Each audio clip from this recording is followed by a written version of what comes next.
Hello, aujourd'hui je vous propose une sélection de livres à lire pour cet été. Il y en a 10 que j'ai lus et que je vous recommande les yeux fermés et 5 qui sont dans ma propre pile à lire pour cet été. Allez, c'est parti, on commence. Nature, survie, fin du monde dans la forêt de Jean Hageland. Deux sœurs vivent en autarcie dans un chalet après l'effondrement de la société. Un roman sur la résilience, l'amour et la nature comme dernier refuge. Portrait, rencontre, Italie, le café suspendu d'Amanda Ster. Je vous en ai déjà parlé, pour moi c'est clairement une lecture qui fait voyager tout en restant chez soi. Roman historique, aventure maritime, ruée vers l'or, c'est Sequoia de Michel Moutot. Au milieu du 19e siècle, c'est trois baleiniers qui quittent leur île de Nantucket dans leur navire pour rejoindre la Californie en pleine ruée vers l'or. Ce roman d'aventure retrace leur odyssée maritime et aussi la construction de San Francisco. Je pense que j'en ferai une chronique dédiée parce que j'ai vraiment beaucoup aimé. Et c'est sur l'écologie, relations homme-animal, anthropologie, c'est sur la piste animale de Baptiste Morisot. À la croisée de la philosophie et du récit de terrain, il propose une nouvelle manière d'habiter le monde. C'est très dense mais très riche et très éclairant sur le monde qui nous entoure. Je ferai aussi une chronique dédiée en fait à la collection Monde Sauvage pour une nouvelle alliance d'Actes Sud. Ils ont toute une collection en fait et les bouquins sont extraordinaires.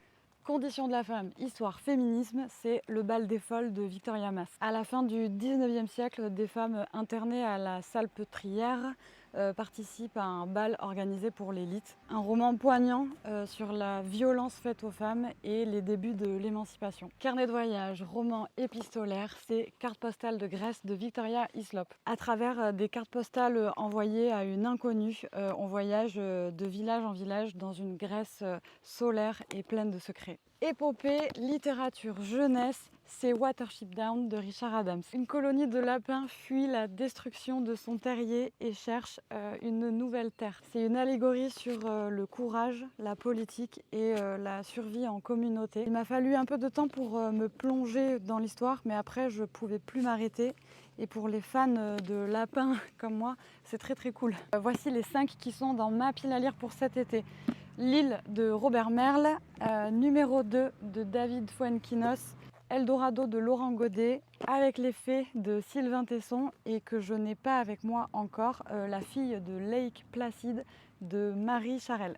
Voilà, j'espère que cette sélection vous aura inspiré, que vous aurez trouvé votre livre à lire pour cet été. Tenez-moi au courant surtout, j'aime toujours bien en discuter.